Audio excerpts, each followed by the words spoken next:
علی بھی اگلا سوال ہے، ہم نے بچپن سے ایک بات سن رکھی ہے جس کی تصدیق یا تردید علی بھائی سے مطلوب ہے۔ وہ حیران کن بات یہ ہے کہ بہت سے مسلمانوں کا یہ دعویٰ ہے کہ ایک مرتبہ ہمارے پیارے نبی صلی اللہ صلی علیہ اللہ وآلہ علیہ وسلم کا وآلہ مبارک وسلم۔ پسینہ زمین پر گر گیا تو اللہ تعالیٰ نے اس کے اعزاز میں وہاں سے گلاب کا پھول اگایا۔ چنانچہ ہم جو گلاب کے پھول کی خوشبو سونگھتے ہیں، دراصل یہ خوشبو نبی صلی اللہ علیہ وآلہ صلی وسلم کے اللہ علیہ پسینے وآلہ کی وسلم۔ خوشبو ہے جو اللہ تعالیٰ نے قیامت تک کے لیے گلاب کے پھول کی شکل میں باقی رکھی ہے۔ کیا یہ بات صحیح ہے؟ یہ کہانی ہے جی، اور صراحتاً میں سمجھتا ہوں کہ نبی الاسلام کی گستاخی ہے، کیونکہ آپ کے مبارک پسینے کی خوشبو گلاب سے بہت بہتر ہے۔ ٹھیک ہے، یہ تو پہلی اصولی بات ہے۔ یہ قوالیوں میں، نعتوں میں، جھوٹے واقعات کے اندر اس طرح کی نہ باتیں، یہ تو آپ کہہ رہے ہیں پسینے کی۔ بعض لوگوں سے میں نے یہ بھی سنا ہے کہ جی وہ غزوہ احد کے موقع پر جو خون مبارک گرا تھا، ایک قطرہ زمین پہ گر گیا تھا، وہاں سے گلاب نکلا ہے۔ سر، گلاب کو اگر آپ سائنٹیفکلی انالائز کریں گے تو نبی الاسلام کی پیدائش سے پہلے دنیا میں گلاب ایگزسٹ کرتا ہے۔ یہ گلاب بعد میں نہیں آیا، جس طرح کیلے کے بارے میں نے بتایا ویسے کرنے کے لیے نہیں آیا، وہ پہلے سے ایگزسٹ کرتا ہے۔ وہ قرآن پاک میں کیلے کا ذکر موجود ہے۔ تو یہ گلاب کا اس سے تعلق نہیں ہے۔ باقی یہ بات درست ہے کہ نبی صلی اللہ علیہ وآلہ وسلم کا مبارک پسینہ خوشبودار تھا، اور وہ گلاب کی خوشبو کا محتاج نہیں ہے، اس سے بہتر تھا۔ بخاری اور مسلم دونوں میں حدیث ہے، انس بن مالک کہتے ہیں میں نے آج تک کوئی ہاتھ ایسا نہیں چھوا جیسا کہ نبی الاسلام کا مبارک ہاتھ تھا۔ وہ کہتے ہیں کوئی دنیا کی ریشم اور دباج اس سے زیادہ نرم نہیں تھی جو نبی الاسلام کا مبارک ہاتھ تھا۔ ریشم کے ساتھ مثال دی ہے۔ یہ نہیں ہے کہ نبی الاسلام جو ہے وہ آپ نے بڑی امیروں والی زندگی گزاری تھی، آپ نے تو مزدوری کی ہے، اس کے باوجود اللہ نے ایک پروٹوکول دیا کہ ہاتھ ان کا بہت نرم تھا۔ ٹھیک ہے، اسی بخاری مسلم کی حدیث میں آتا ہے کہ میں نے آج تک کوئی مشک اور عنبر کی خوشبو ایسی نہیں سونگھی جو نبی الاسلام کے پسینہ مبارک سے اور آپ کے مبارک ہاتھوں سے آتی تھی۔ مسلم شریف میں حدیث ہے، ایک صحابی کہتے ہیں میں چھوٹی عمر کا تھا تو حضور نے ایک دفعہ میرے اپنا ہاتھ مبارک میرے سر پہ پھیرا، تو کہتے ہیں مجھے لگتا ہے کہ آپ علیہ السلام نے ہاتھ مبارک کسی عطر دان سے نکال کے میرے سر پہ پھیرا ہے، اتنا خوشبودار تھا۔ تو آپ علیہ السلام کے پسینے سے خوشبو آتی تھی۔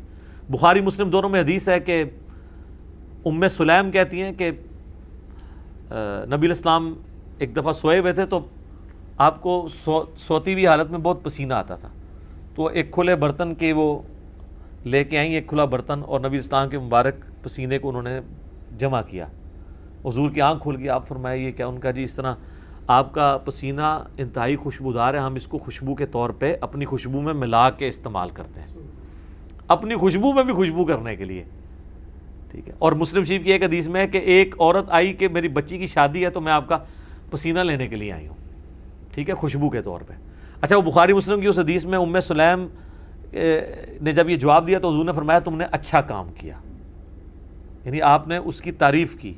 پسینہ مبارک آپ کی تو ہر چیز ہی جناب کمال ہے، تو کس کس بات کا ذکر کیا جائے؟ میں گھنٹوں اس پہ فی الودی کئی احادیث بیان کر سکتا ہوں آپ کے تبرکات کے اوپر۔ صحیح مسلم میں حدیث ہے، نبی علیہ السلام فجر کے بعد سخت سردیوں میں بھی جب نکلتے تو مدینے کے لوگوں نے اپنے غلام باہر کھڑے کیے ہوتے برتن اٹھا کے، آپ علیہ السلام ایک ایک برتن میں اپنا ہاتھ ڈالتے جاتے تھے برکت کے لیے۔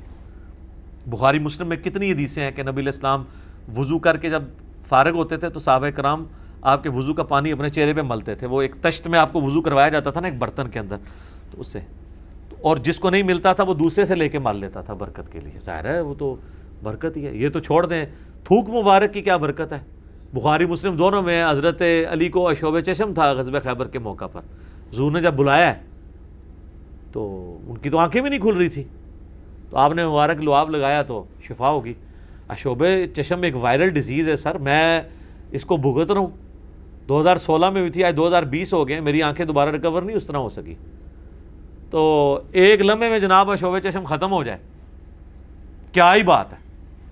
پھر آپ نے مبارک ہاتھوں سے زیرہ باندھ کے تو خیبر کے لیے روانہ کیا، تو آپ کی مبارک تھوک کی برکت۔ اس طرح بخاری مسلم میں کئی احادیث ہیں کہ آپ نے اپنا لعاب دہن کسی کنویں میں ڈالا ہے، پانی اوپر آ گیا، کھانے میں ڈالا ہے، کھانا 10 بندوں کا تھا، 300 بندوں نے کھا لیا ہے اور اتنے کا اتنا ہے، کام ہی نہیں ہو رہا۔ تھوک مبارک کی برکت، ہاتھ مبارک کی برکت۔ بخاری مسلم میں آتا ہے کہ صلح حدیبیہ کے موقع پر سارے لوگوں سے پانی تھوڑا تھوڑا جمع کر کے ایک کٹورا جمع ہوا، نبی علیہ السلام نے اپنا ہاتھ اس میں رکھا، اس میں سے پانی کے چشمے نکلے. 1500 صحابہ نے، جابر بن عبداللہ کہتے ہیں، وضو کیا، پانی پیا، جانوروں کو پلا لیا اور اپنے مشکیزیں بھی بھر لیے. تو تابعی کہتے ہیں کہ وہ پانی کتنا تھا؟ انہوں نے کہا وہ دیکھنے کو تو ایک کٹورا تھا، لیکن حضور کی انگلیوں سے جو چشمے نکل رہے تھے نا، وہ پانی اتنا زیادہ تھا کہ 1,00,000 بھی ہم ہوتے نا، وہ پانی 1,00,000 کو بھی کفایت کرتا تھا. تو آپ کے مبارک ہاتھوں کی برکت تھی. صحیح بخاری میں آتا ہے ایک صحابی کی پنڈلی ٹوٹ گئی، نبی علیہ السلام فرمایا ٹانگ سیدھی کر، اپنا ہاتھ پھیرا، وہ کہتے ہیں اللہ کی قسم اس طرح ہوگی کبھی ٹوٹی نہیں تھی. حالانکہ سر پنڈلی ٹوٹ جائے نا، اس کا کیورنگ پیریڈ 6 سے 8 ہفتے ہے اور سالوں اس کی احتیاط چلتی ہے، آپ دوبارہ نہیں وہ باندھ سکتے. اور صحابی کہتے ہیں مجھے یاد بھی نہیں ٹوٹی تھی. معجزہ.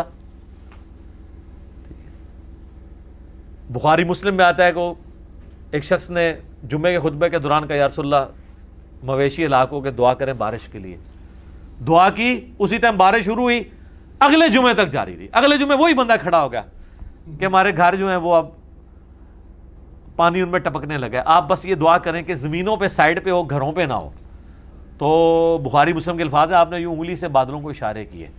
سر اب جن صحابہ نے یہ منظر دیکھا ہوا تھا، صحیح بخاری میں آتا ہے ابن مسعود کہتے ہیں ہم حضور کے ساتھ کھانا کھاتے تھے، ہم اس کھانے کے نوالوں میں سے تسبیح کی آواز سنتے تھے. ٹھیک ہے، یہ تو برکات آپ کی تھی.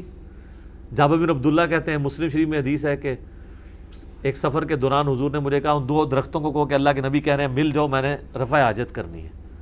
وہ جڑوں سمیت اکھڑ کے کٹھے ہوئے. کہتے ہیں میں نے حضور کو پانی دیا، آپ سنجا کر کے فارغ ہوئے، آپ نے یوں انگلی سے اشارہ کیا، واپس اپنی جگہ پہ چلے گئے. یہ چیز صحابہ کرام کے ایمان کو بڑے اوپر کے لیول پہ لے جاتی تھی. اور یہ تو نبی الاسلام کے ڈائریکٹ تبرکات ہیں. آپ کے بال مبارک جو آپ سے ٹوٹ کے الگ ہو چکے ہیں، ان کی برکات بھی آپ سنیں. صحیح بخاری میں آتا ہے کہ ام سلمہ نے حضور کے چند بال نکالے ایک ڈبیا میں سے. صحابہ ملاقات کے لیے گئے ام المومنین سے، ان کا یہ حضور کے بال ہیں اور جب بھی کوئی بیمار ہوتا ہے تو محلے میں سے مجھے پانی کا برتن بھیج دیتا ہے، ہم اس میں گھول کے دیتے ہیں، شفا ہو جاتی ہے حضور کی وفات کے بعد. اور بال مبارک تو پھر بھی جسم کا حصہ ہے، کرتا مبارک تو جسم کا حصہ بھی نہیں ہے، یہ تو الگ سے ایک چیز ہے نا. صحیح مسلم میں ہے کہ سروانی تیالسی جبہ اسما ابن بنت ابی بکر نے حضرت عائشہ کی بڑی بہن نے نکالا اور کہا یہ رسول اللہ کا کرتا ہے جس کے اوپر یہاں پہ گوٹ بھی لگی ہوئی تھی، کالے کلر کا تھا. بائی چانس آج میں نے بھی کالا کپڑے پہنے، یہ سنت ہے. تو وہ کہتی ہیں کہ حضرت عائشہ کی وفات کے وقت میں نے اپنی بہن سے یہ کرتا لے لیا اور حضور اسے پہنتے تھے اور ہم اس کا دھون مریضوں کو شفا کے لیے دیتے ہیں. تو یہ ساری آپ کی برکات ہے. آپ علیہ السلام ایز اے اسپیشیز انسان ضرور تھے، مرتبے میں اور کوالٹیز میں کوئی انسان ان کے برابر نہیں تھا. بخاری مسلم میں آتا ہے کہ آپ علیہ السلام پیٹھ کے پیچھے بھی دیکھ لیتے تھے. آپ نے فرمایا، بخاری مسلم کے الفاظ ہیں کہ اپنی صفیں سیدھی رکھا کرو اور نماز خشوع و خضوع سے پڑھا کرو، اللہ کی قسم میں اپنے پیٹھ کے پیچھے سے بھی تمہیں دیکھ رہا ہوتا ہوں. یعنی حضور علیہ السلام کو پیچھے بھی نظر آتا تھا آنکھ کے بغیر. یہ معجزہ ہے، یہ اللہ نے آپ کی اسپیشل پروٹیکشن کی ہوئی تھی. آپ پہ وہ پیچھے سے بھی حملہ نہیں کر سکتا تھا. آپ ہر طرف 360 ڈگری کا آپ کو ویژن ہر وقت نظر آتا تھا. یہ آپ کا معجزہ تھا. بخاری مسلم میں الفاظ ہیں، وہ کسوف کی نماز آپ نے پڑھائی سورج گرہن کی، آج بھی میرا لگا ہوا تھا یا یہ 1-2 دن چلنا ہے. تو کسوف کی نماز پڑھائی تو آپ نے نماز کے دوران کچھ قدم آگے کیے، پھر یوں ہاتھ بڑھایا، پھر واپس کھینچ لیا. صحابہ نے کہا یا رسول آج آپ کو ایک عمل ایسا کرتے دیکھیں جو پہلے نہیں کرتے دیکھا. آپ فرمایا کہ میں نے جب نگاہ اٹھائی تو میں نے جنت دیکھ لی، جنت 7 آسمانوں کے اوپر، اور اس میں میں نے انگوروں کا ایک گوشہ دیکھا. میں نے ارادہ کیا تمہارے لیے توڑ لوں، پھر تم کھاتے ہی رہتے، کیونکہ جنت کو فنا نہیں ہے. وہ اگر گوشہ نیچے آ جاتا نا اسی بھی کھا رہے ہوندے.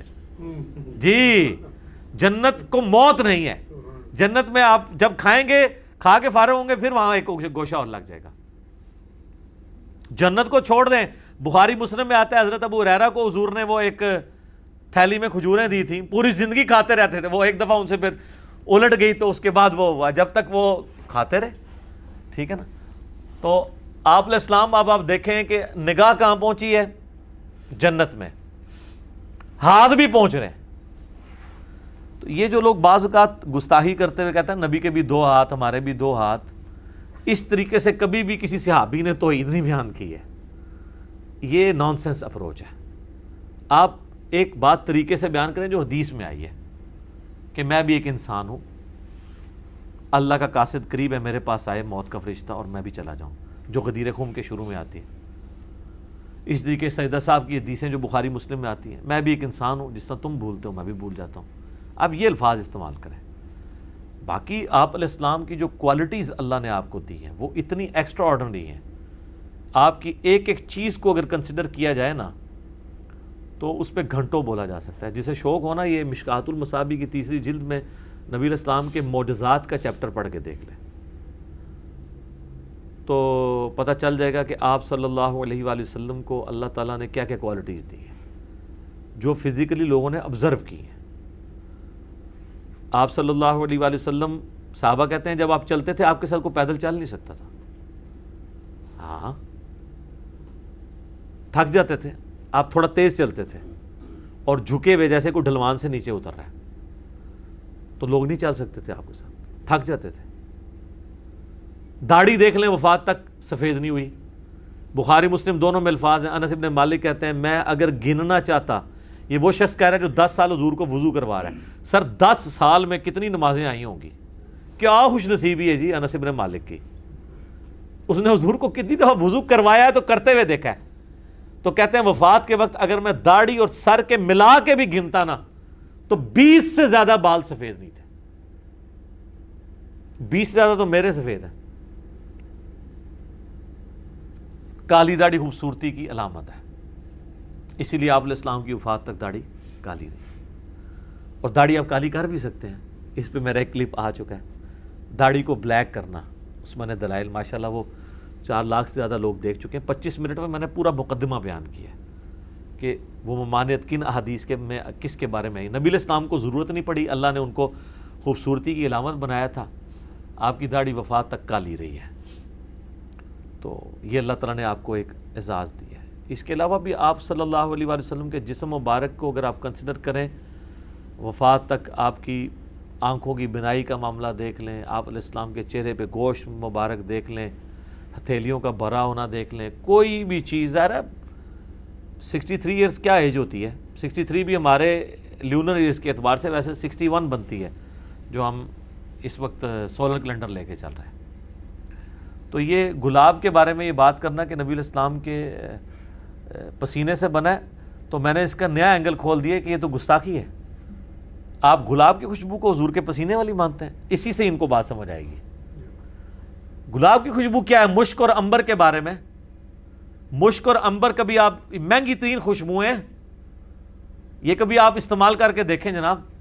یقین کریں اگر آپ کپڑے دھوئیں نا, کپڑے کے اوپر مشک لگا دیں نا, 2 3 مہینے تک خوشبو نہیں جائے گی. میں ایک مصلی پہ جہاں پہ نماز پڑھتا ہوں وہاں پہ ہلکا سا ایک قطرہ اس کا میں نے لگایا ہے, 3 مہینے تک میں نے نہیں خوشبو اس کی جاتے. میں جتنی بار جاؤں میں یار یہ کون روزانہ لگا جاتا ہے. آپ ہوتے تو کہتے علی بھائی کرامت ہے تہاڈی. کرامت شرامت نہیں ہے, وہ مشک شائی ایسی ہے. اور انس بن مالک کے الفاظ ہیں بخاری مسلم میں کہ نبی علیہ السلام کے پسینے سے اور آپ کے جسم مبارک سے وہ خوشبو آتی تھی جو مشک اور عنبر سے بھی نہیں آتی. اور آپ کا ہاتھ مبارک ریشم اور دباج سے زیادہ نرم تھا. یہ بخاری مسلم میں کتنے آپ علیہ السلام کے جو شمائل, اسے کہتے ہیں شمائل. امام ترمذی نے ایک کتاب لکھی ہے شمائل ترمذی, جس میں آپ علیہ السلام کے گیٹ اپ کے حوالے سے ایک ایک چیز کنسیڈر کی گئی ہے. آپ کے کپڑے کیسے آپ استعمال کرتے تھے, پگڑی کس کلر کی ہوتی تھی, کرتا آپ استعمال کرتے تھے, آپ کی داڑھی مبارک کیسی تھی, چلنے کا سٹائل آپ کا کیسا تھا, جوتی مبارک آپ کی کیسی تھی, یہ ساری کی ساری چیزیں. تو آپ علیہ السلام کا پسینہ مبارک ہو, آپ علیہ السلام کے بال مبارک ہوں, آپ صلی اللہ علیہ وآلہ وسلم کا تھوک مبارک ہو. اس کے اوپر آلریڈی میرے کئی ایک ویڈیوز ریکارڈڈ موجود ہیں. ایون پیشاب بھی آپ علیہ السلام کا وہ بھی ایک یونیک تھا. سنن نبی داؤد میں ایک حدیث موجود ہے, نبی علیہ السلام کی عادت تھی کہ آپ نے ایک لکڑی کا پیالہ رکھا ہوا تھا, سردیوں میں پیشاب کرنے کے لیے اٹھ کے باہر نہ جانا پڑے تو آپ اس میں پیشاب کرتے تھے. پیالہ یعنی بڑے سائز کا, وہ آپ کے بستر کے نیچے پڑا ہوتا تھا. ایک دفعہ آپ نے اس نے پیشاب کر دیا تو آپ کی لونڈی تھی ایک, ان کو نہیں پتا تھا اس بات کا, تو وہ پیشاب انہوں نے پی لیا. ابو داؤد میں صرف اتنے الفاظ ہیں کہ آپ پیشاب کے لیے پیالہ ہوتا تھا جو آپ کی چرپائی کے نیچے ہوتا تھا. یہ حدیث اسی 100% سند کے ساتھ المعجم الکبیر طبرانی کے اندر آئی ہے, مجموع الزوائد میں امام حیثمی نے لیا ہے اور کئی کتابوں میں, اس کے آگے الفاظ ہیں. لہٰذا اس حدیث کی سند کو البانی, شیخ زبیر لیزئی, شیخ شعیب ارنوت, سب کے سب لوگ ان کے نزدیک یہ جائز ہے. اس میں آتا ہے کہ وہ پی لیا, تو آپ نے کہا کہ یہاں پیالہ تھا, تو اس نے کہا کہ یا رسول اللہ میں نے تو وہ غلطی سے پی لیا ہے, مجھے تو نہیں پتا تھا. اس کا مطلب ہے پیشاب میں بدبو نہیں تھی. پیشاب جناب آپ زمین میں کریں تو کتنی دیر تک اس سے بدبو نہیں جاتی. اللہ کے لیے مسئلہ نہیں ہے, آپ کے ساتھ بھی سب کچھ ہوگا. بخاری مسلم میں آتا ہے کہ جنت میں خوشبودار ڈکار آئے گی کھانا ہضم, تو آپ کیا کہیں گے یار یہ مجھے اتنی بڑی عظمت مل جائے گی. تو یہی عظمت اگر دنیا میں اللہ کسی کو دینا چاہے تو نہیں دے سکتا. نبی الاسلام کو اللہ نے کئی ایک پروٹوکول دیے تھے, اس کو پیتے ہوئے یہ فیل بھی نہیں ہوا کہ میں پیشاب پی گئی ہوں. تو نبی الاسلام نے اس کے جواب میں فرمایا تم نے اپنے اور دوزخ کے درمیان ایک مضبوط آڑ قائم کر لی ہے, کیونکہ میرا پیشاب تمہارے جسم میں چلا گیا. تو یہ ایک پروٹوکول ہے, لیکن یہ ایک فضیلت ایک ہی بندے کے لیے.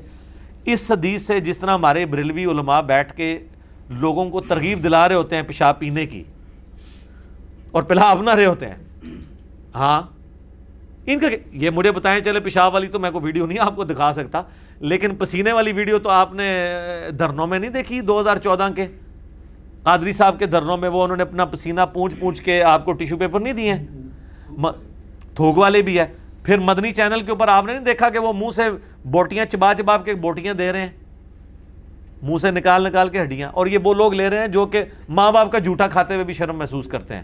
ان کا لیول یہ ہے, ٹھیک ہے. محبت کرنی ہے ماں باپ بیوی کے ساتھ کریں. بخاری مسلم میں حدیث ہے, حضرت عائشہ کہتی ہے میں حیض کی حالت میں بھی پانی پیتی تھی نا, تو جس جگہ میں پیالے کو منہ لگاتی تھی نا, تو آدھا پیالہ حضور کو دیتے تھے, حضور اسی جگہ منہ لگا کے پیتے تھے.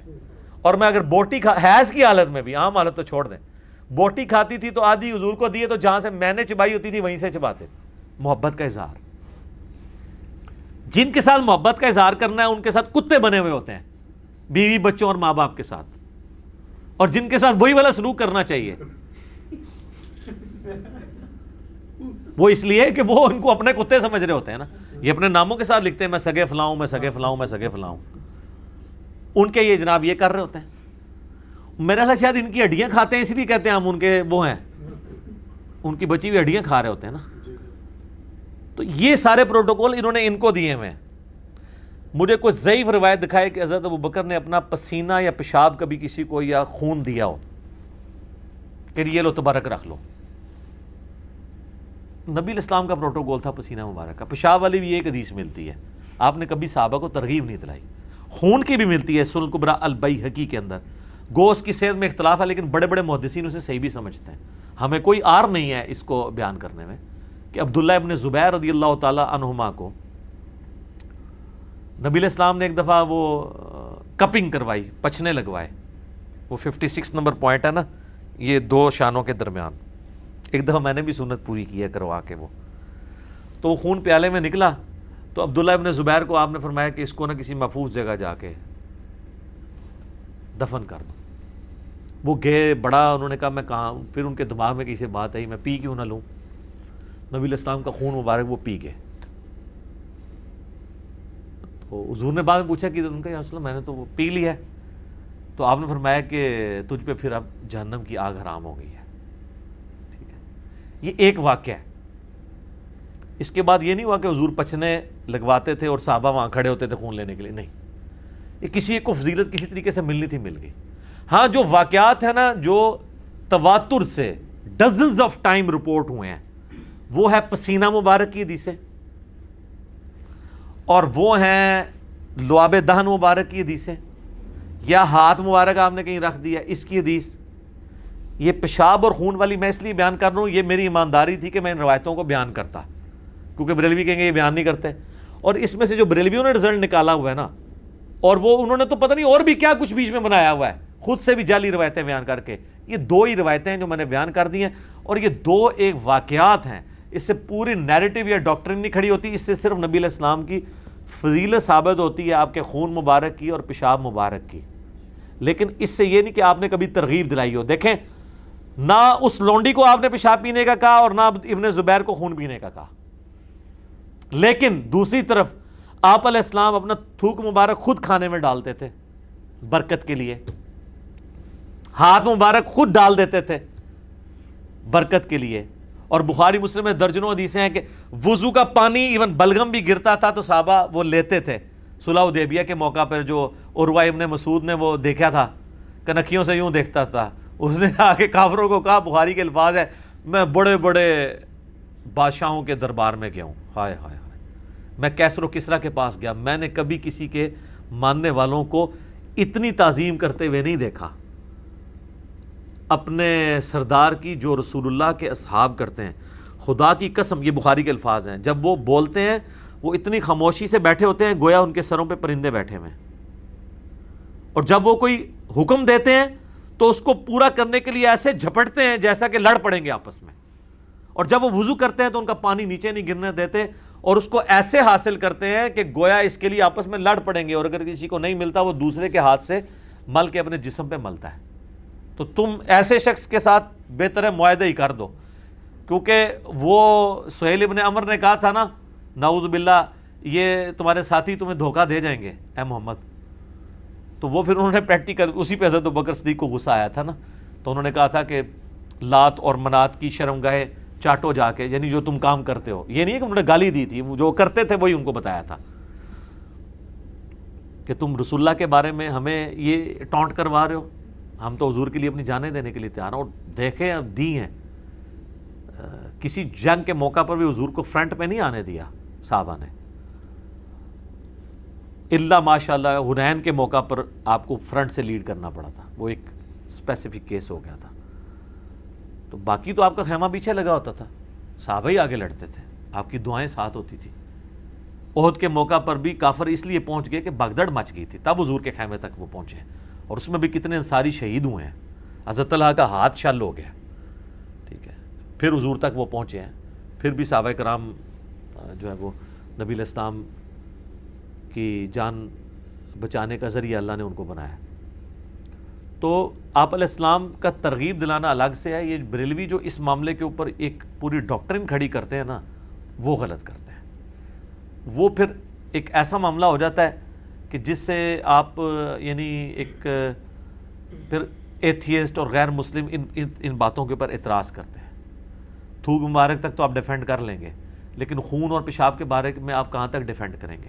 ہم نے وہ ڈیفینڈ کیا کہ وہ ایک واقعہ تھا، ہم نہیں کہتے نبی علیہ السلام کی زندگی پوری کی پوری اس سے بھری ہوئی ہے، لیکن چونکہ ہم ان کو ایک ایکسٹراڈنری پرسنالٹی سمجھتے ہیں، ان کے لیے عقیدہ رکھتے ہیں کہ یہ آپ علیہ السلام کو اللہ نے پروٹوکول اس حوالے سے دیا ہوا تھا، آپ کی بہت غیر معمولی شخصیت تھی۔ بخاری مسلم میں الفاظ ہیں، حضرت عائشہ کہتی ہیں فجر کی اذانیں ہوئی، حضور کی عادت تھی تہجد پڑھ کے تھوڑی دیر سوتے تھے، پھر فجر کے لیے اٹھتے تھے، تو کہتے ہیں میں نے حضور کے خراٹے سنے، یہ خراٹے کو آپ برا سمجھتے ہیں، یہ سنت ہے، لیکن بہت اونچے نہیں، وہ بندے کو علاج کروانا چاہیے نارمل، یعنی ناک کی آواز۔ تو کہتے ہیں حضور نے وضو کیے بغیر مسجد میں چلے گئے، نماز پڑھائی، بعد میں نے حضور سے پوچھا یا رسول اللہ آپ نے وضو ہی نہیں کیا؟ تو آپ فرمایا ہم انبیاء کی آنکھیں سوتی ہیں، دل نہیں سوتا، تو انبیاء نیند کی حالت میں بھی نہ غافل نہیں ہوتے، چونکہ غافل نہیں ہوئے ہوتے انبیاء اکرام نیند کی حالت میں، لہٰذا اللہ تبارک و تعالیٰ نے انہیں اسپیشل پروٹوکول دیا ہوا ہے نیند کے اعتبار سے کہ نیند کی حالت میں ان کا وضو نہیں ٹوٹتا۔ اچھا ہمارا وضو نیند کی حالت میں کیوں ٹوٹ جاتا ہے؟ ہمیں اپنی ہوش نہیں رہتی، اس لیے مسلم شریف میں آتا ہے نا، صحابہ کرام جھونکے لے رہے ہوتے تھے اور پھر نماز پڑھ لیتے تھے، جھونکے میں آپ غافل نہیں ہوئے ہوتے، لیکن اگر بندہ ایک لیٹ گیا یا سو گیا تو وہ تو غافل ہو جاتا ہے نا۔ یہ پروٹوکول کسی صحابی کو بھی نہیں ہے کہ وہ خراٹے لے رہا اور اس کو وضو نہ کرنا پڑے، جھونکے تو آپ بھی اگر ایک جگہ بیٹھے ہوئے ہیں جھونکے لے رہے ہیں، جس کو ہم پنجابی میں جاگو بیٹی کہتے ہیں، آپ کا وضو نہیں ٹوٹے گا، مسلم شریف میں حدیث موجود ہے، لیکن یہ تو پروٹوکول نبی کا ہے کہ وہ سوتے بھی ہیں تو غافل نہیں ہوتے۔ تو قل انما انا بشر مثلکم سے مراد ہے کہ آپ کی سپیشیز انسانی ہے، مرتبے کی بات نہیں ہے، انسانیت کو ناز ہے ان کے اوپر۔ ایسا ناز ہے کہ کوئی فرشتہ بھی آپ کے مرتبے کا نہیں ہے. ٹھیک ہے, وہ مرتبے کی بات الگ ہے. سپیشیز میں اس لیے کہ وہ سورہ بنی اسرائیل میں ہے کہ اگر زمین پر فرشتے آباد ہوتے تو ہم فرشتوں میں پیغمبر بھیجتے. یہاں پہ ہمارے یہ لوگ پتہ کیا سمجھ رہے ہوتے ہیں کہ معاذ اللہ اگر نبی علیہ السلام کو ہم نے انسان مان لیا تو گستاخی ہو جائے گی. نبی علیہ السلام کو انسان ماننے میں ہی آپ کا ادب ہے, کیونکہ انسانیت کو لقد خلقنا الانسان فی احسن تقویم ہے. باقی آپ کے لیے جو نور کا ہم لفظ استعمال کرتے ہیں, آپ نور ہدایت ہیں. اسلام کی پہلی تفسیر ابن جریر طبری کی جو ہے اس میں لقد جاءکم من اللہ نور و کتاب مبین, اس میں واضح امام طبری نے لکھا ہے یہاں نور سے مراد نبی الاسلام ہے اور کتاب سے مراد قرآن ہے. جو اکثر وہ دیوبندی اور اہل حدیث کہہ رہے ہوتے ہیں بریلویوں نے تعریف کی ہے, یہ تو امام ابن جریر طبری متوفہ 310 ہجری نے یہ تفسیر میں لکھا ہے. اس کو چھوڑ دیں, اس سے بڑی تو قرآن کی آیت ہے انا ارسلناک شاہدا و مبشرا و نذیرا و داعیا الی اللہ باذنہ و سراجا منیرا. حضور علیہ السلام وہ سورج ہیں جو چمکا دیتا ہے. آپ نور نہیں ہیں, نور بخشنے والے ہیں, لیکن نور ہدایت ہے. وہ بخاری مسلم بھی نور ہدایت ہے, صحابہ بھی نور ہدایت ہے. اور وہ حدیث تو ٹھیک ہے نا, دلائل النبوہ امام بیہقی کی کتاب میں, مسند امام احمد میں ہے, مشکات میں موجود ہے, ترمذی میں بھی ہے. دو یہ حدیثیں ہیں. ایک حدیث میں آتا ہے کہ نبی علیہ السلام سے پوچھا گیا آپ پہ نبوت کب واجب ہوئی؟ آپ فرمایا کہ میں اللہ کے ہاں اس وقت بھی خاتم النبیین لکھا تھا جب آدم مٹی اور پانی کے درمیان تھے, میں اس وقت بھی نبی تھا اللہ کے علم میں. اور دوسری حدیث میں آتا ہے دلائل النبوہ کی, مسند احمد کی اور مشکات میں بھی, حضور کے فضائل کے چیپٹر میں, کہ آپ علیہ السلام نے فرمایا کہ میں دعائے ابراہیم ہوں, میں عیسیٰ کی بشارت ہوں, میں اپنی ماں کا وہ خواب ہوں جو میری پیدائش کے وقت انہوں نے دیکھا کہ ان کے لیے ایک نور ظاہر ہوا جس سے شام کے محلات بھی ان کے سامنے روشن ہو گئے. یعنی آپ کو بشارت دی گئی کہ آپ سے جو بیٹا پیدا ہوگا رومن امپائر بھی اس کے حلقہ اثر میں آ جائے گی. تو آپ علیہ السلام نے اس کے لیے نور کے الفاظ ہیں, میری والدہ کے لیے نور ظاہر ہوا. آپ نے خود اپنے آپ کو نور کہا. تو آپ علیہ السلام نور ہدایت ہیں. باقی اگر کہتا ہے اسپیشیز نور ہے تو یہ توہین کے درجے میں اس حوالے سے چلا جائے گا کہ ہم تو اسپیشیز کے طور پہ مٹی کو نور سے افضل سمجھتے ہیں, کیونکہ انبیاء کرام علیہ السلام میں نبی علیہ السلام کی مبارک ذات, وہ اللہ تعالیٰ نے ان کو جو ہے وہ مٹی سے پیدا کیا ہے. تو یہ نور بشر کا مسئلہ بھی خام کا ایک جھگڑا بنایا ہوا ہے. نور بھی ہیں آپ, بشر بھی ہیں, نور ہدایت ہیں, اور بشر ایز اے اسپیشیز ہیں. وہ قرآن کا واضح فیصلہ ہے. اے نبی فرما دو انما انا بشر مثلکم. مثلکم سے مراد مرتبے میں نہیں بلکہ اسپیشیز میں. مرتبہ تو پھر کسی فرشتے کا بھی ویسا نہیں ہے. تو جو لوگ نور نور کی رٹ لگاتے ہیں نا, ان کو کہیں کہ وہ والا نور اگر آپ مانیں گے تو نبی علیہ السلام کا مرتبہ کم کریں گے, کیونکہ لقد خلقنا الانسان فی احسن تقویم. اور پھر خود ہی آپ لوگ ہمیں شعر سنا رہے ہوتے ہیں فرشتے سے بہتر انسان بننا, مگر اس میں لگتی ہے محنت زیادہ. جب حضور کی باری آتی ہے تو آپ فرشتوں کی کیٹیگری میں ان کو ڈال دیتے ہیں. کیونکہ دیکھیں صحیح مسلم حدیث ہے, اللہ تعالیٰ نے انسانوں کو مٹی سے, جنات کو آگ کی لپٹ سے, اور فرشتوں کو نور سے پیدا کیا. اور یہ جو پہلے دو الفاظ ہیں یہ تو قرآن میں سورۃ الحجر میں ہے کہ ہم نے انسان کو مٹی سے پیدا کیا اور آگ سے پیدا کیا جنات کو. بلکہ سورۃ الرحمن میں بھی ہے خلق الانسان من صلصال کالفخار وخلق الجان من مارج من نار. ہاں حدیث میں فرشتوں کے لیے نور کا لفظ ہے. باقی اللہ نور السماوات والارض وہ کچھ اور چیز ہے, وہ فرشتوں والا نور نہیں ہے, وہ اللہ کی شان کے جو لائق ہے, وہ ایک الگ سے ٹاپک ہے. تو بہرحال یہ میں نے تفصیلاً اس لیے جواب دیا کہ یہ کلپ زیادہ لوگوں نے دیکھنا ہے. میں چاہتا ہوں کہ نبی علیہ السلام کی مبارک شخصیت کے حوالے سے یہ عقائد بھی لوگوں تک پہنچے کہ آپ علیہ السلام کی شخصیت عام شخصیت نہیں تھی. اہل حدیث ایک ایکسٹریم پہ چلے جاتے ہیں, دیوبندی بریلوی اور شیعہ دوسری ایکسٹریم پہ چلے جاتے ہیں. صحیح بات لوگوں کو بتائی جائے. ابھی اذانیں شروع ہوا جاتی ہیں, بقیہ کے سوالات انشاءاللہ اذان کے وقفے کے بعد انشاءاللہ.